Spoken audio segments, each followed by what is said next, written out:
அனைவருக்கும் அஸ்ஸலாமு அலைக்கும் வரஹ்மத்துல்லாஹி வபரகாத்துஹு.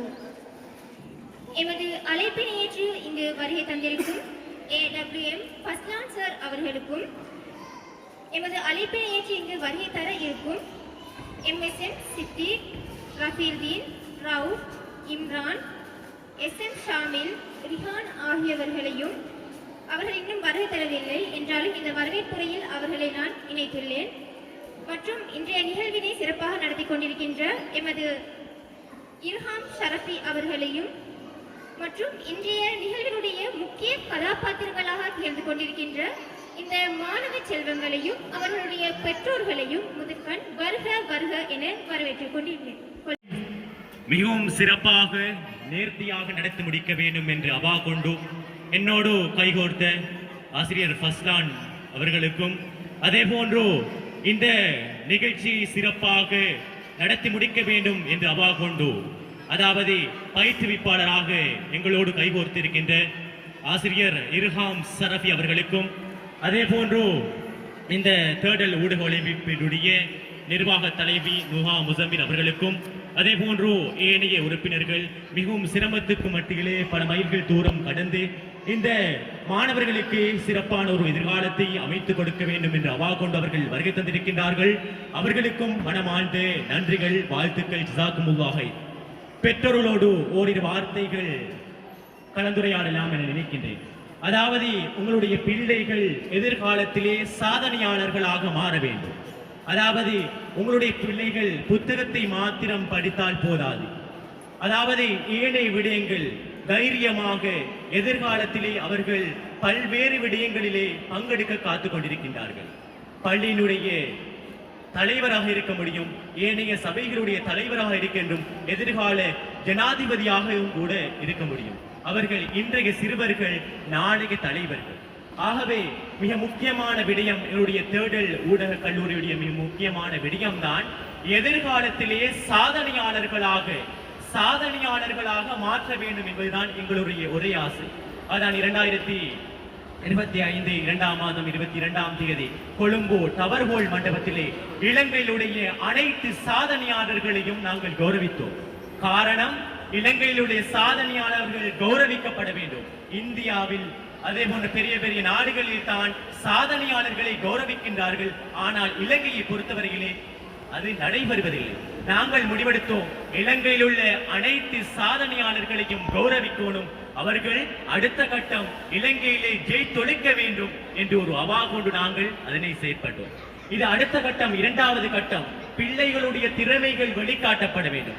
உங்களுடைய பிள்ளைகள் ஒவ்வொரு திறமைகள் வைத்திருக்கிறார்கள். அதாவது குறிப்பாக செல்ல போனால் என்னுடைய பிள்ளைகள் பேச்சு திறமை இருக்கும், அதே போன்று ஒரு குழுவை வழிநடத்தக்கூடிய தன்மை இருக்கும். எதிர்காலத்திலே நல்லதொரு நிலைமைக்கு வந்தால் இன்று ஒரு களம் அமைத்து கொடுக்கும் ஒரு ஸ்டூடெண்ட்ஸ் கேம்பாக இன்று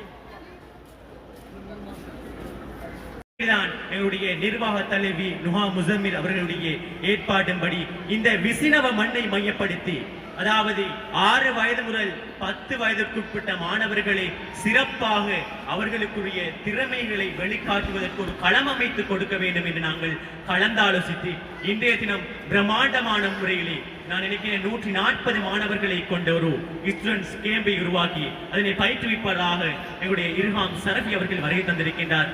மிகவும் சிறப்பாக மாணவர்களுக்கு 100% பயனுடையதாக நாங்கள் அமைத்துக் கொடுக்க காத்துக் கொண்டிருக்கின்றோம். அதாவது உங்களுடைய பிள்ளைகள் இதை விளையாட்டாக மட்டும் கணக்கெடுக்காமல் வாழ்க்கையிலே, இதன் பிறகு வாழ்க்கையிலே எடுத்து நடக்கக்கூடிய அனைத்து விஷயங்கள், குறிப்பாக பல விடயங்கள், அர்ப்பணிப்பு, தியாகம், அதே போன்று ஒரு குழுவை எவ்வாறு வழிநடத்துவது, எவ்வாறான பயிற்றுவிப்புகளை வழங்குவது, எவ்வாறு நடந்து கொள்ள வேண்டும் என்று பல வழிகளை நாங்கள் இவர்களுக்கு செய்து கொடுக்க இருக்கின்றோம். அதே போன்று செயல்முறையாக பல்வேறு விடயங்களை அவர்களுக்கு பயிற்றுவிக்க காத்துக் கொண்டிருக்கின்றோம்.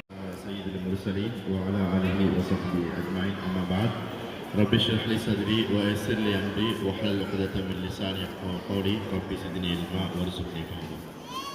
எனது அன்புக்குரிய மாணவ செல்வங்களே மற்றும் மரியாதைக்குரிய பெற்றோர்களே, அத்துடன் இந்த நிகழ்வுக்கு பிரதம அதிதிகளாக கலந்து கொண்டிருக்கின்ற உறுப்பினர்களே, இந்த நிகழ்வை ஒழுங்கமைத்து செயற்படுகின்றவர்களே, அஸ்ஸலாமு அலைக்கும் வரஹ்மத்துல்லாஹி வபரகாத்துஹு. நாங்கள் எல்லாரும் ஒரு பெருநாள் தினத்தை கொண்டாடிட்டு இந்த நிகழ்வை ஒழுங்குபடுத்தியிருக்கிறோம். எனவே இந்த பெருநாளோடு சம்பந்தப்படுத்தி ஒரு விடயத்தை ஞாபகம் ஊட்டலாம்னு நினைக்கிறேன். பெற்றோர்ந்த வகையில் நாங்கள் இதுவரைக்கும் பெருநாள் தினங்களில் இப்ராஹிம் அலைஹிஸ்ஸலாம் அவர்கள் செஞ்ச தியாகம் சம்பந்தமாகவும் அந்த தியாகத்துக்கு அவருடைய மனைவி எந்த அளவு தூரம் உதவி செஞ்சாங்கன்றதை பற்றி தான் பேசியிருக்கிறோம்.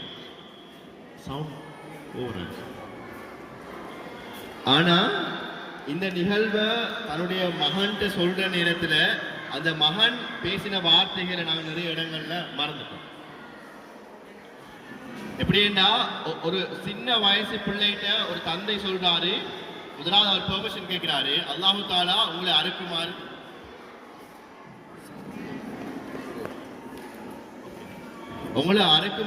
சொல்கின்றா, நான் என்ன செய்யன்னு கேட்ட நேரத்தில் அந்த சின்ன பிள்ளை சொன்ன வார்த்தை, அல்லாஹுடைய கட்டளையாக இருந்தால் நீங்க அதை தாராளமாக செய்யலாம். இது முதலாவது பாயிண்ட். ரெண்டாவது, அந்த அறுக்க போற சந்தர்ப்பங்கள்ல தன்னுடைய தந்தையினுடைய மனம் மாறிவிடக் கூடாது என்பதற்காக வேண்டி என்ன முகத்தை நேராக பார்க்காம திருப்பி வைத்து என்ன அருங்கன்னு சொல்றாங்க. இது ரெண்டாவது பாயிண்ட். ஒரு சின்ன பிள்ளையாக இருக்கிற மிக வயது குறைந்த ஒரு பிள்ளைக்கு இந்த வயதுல எவ்வளவு தூரம் பக்குவம் வந்தது என்பது ஒரு பெரிய கேள்வி. இப்ராஹிம் அலைஹிஸ்ஸலாம் பெரிய மனிதர், அவருக்கு அல்லாஹோடு நெருக்கமான தொடர்பு இருக்குது, அவர் அந்த கட்டளை செய்ய போறது ஓகே. ஆனா அந்த சின்ன பிள்ளை அந்த நேரத்தில் எப்படி தன்னுடைய தந்தையுடைய கட்டளைக்கு அடிபணிந்து அதை ஏற்றுக்கொண்டு தன்னுடைய கழுத்தை அறுக்கிறதுக்கு தனக்கு தெரியும். அப்படி தயாராக இருக்கிறேன்டா எவ்வளவு தூரம் அந்த பிள்ளை வளர்க்கப்பட்டிருக்கிறது, அந்த பிள்ளை எவ்வளவு தூரம் அறிவூட்டப்பட்டிருக்கிறது என்பதை நான் பார்க்கிற முக்கியமான பாயிண்ட். அந்த வகையில் அவங்க எடுத்துக்கொள்வாங்க, அதுக்கேற்ற மாதிரி அவங்க ரியாக்ட் பண்ணுவாங்க. எனவே எங்களோட பிள்ளைகளையும் அது மாதிரியான ஒரு ஆளுமை மிக்க பிள்ளைகளாக உருவாக்குறதுக்கு முயற்சிப்போம். போட்டிக்காக வேண்டியும் மார்க்ஸ் கூட எடுக்கிறதுக்காக வேண்டியும் பிள்ளைகளை வளர்க்காம பிள்ளைகளை ஆத்மாத்ம ரீதியாக உணர்வு பூர்வமாக பிள்ளைகளை உணர்ந்து அவர்களுக்கு ஒவ்வொருவருக்குள்ளாரும் இருக்கிற திறமைகளை வெளியே காட்டுகின்ற நேரத்தில் அதை ஏற்றுக்கொண்டு ஊக்குவிக்கின்ற பெற்றோர்களாக இன்ஷா அல்லாஹ் நாங்கள் எல்லாரும் மாறணும் என்ற இந்த சந்தர்ப்பத்தில் கூறி விடைபெறுகிறேன். அஸ்ஸலாமு அலைக்கும். தேடல் மீடியாவின் தலைவர் அம்பி அவர்களுக்கும் இங்கே வருகை தந்துள்ள பயிற்சியாளர்களுக்கும் இங்கு முன்னால் கூடியிருக்கின்ற சிறார்களுக்கும் பெற்றோர்களுக்கும் இதேபோன்று இதனை பார்ப்பதற்காக ரசிப்பதற்காகவும் வருகை தந்துள்ள அனைவருக்கும் எனது சலாம் அஸ்ஸலாம். எனது அன்புக்குரிய சிறார்களே, இந்த நிகழ்வை பார்க்கின்ற பொழுதும் எனக்கு மிகவும் சந்தோஷமாக இருக்கின்றது. ஏனென்றால் ஆரம்ப காலத்தில் இன்றைக்கு 10 வருடங்களுக்கு முன்பு இந்த சிறு பிள்ளைகளை இதுபோன்ற துறைகள் கொடுப்பது மிகவும் கடினம். சரியா பயப்படுவாங்க வாரங்கள். ஆனால் இந்த நிகழ்ச்சியை பார்க்கிற பொழுது இவர்கள் இந்த ஆசை ஆர்வத்தோடு இங்கு வந்திருக்கின்றார்கள் என்பதை எங்களுக்கு தெரிய வருகிறது. முன்பு இதுபோன்ற இடத்துக்கு அழைத்து வர முடியாத பிள்ளைகள், ஆனால் பிள்ளைகள் எங்களை விட விரும்பி ஆசை ஆர்வத்தோடு வருகிறது.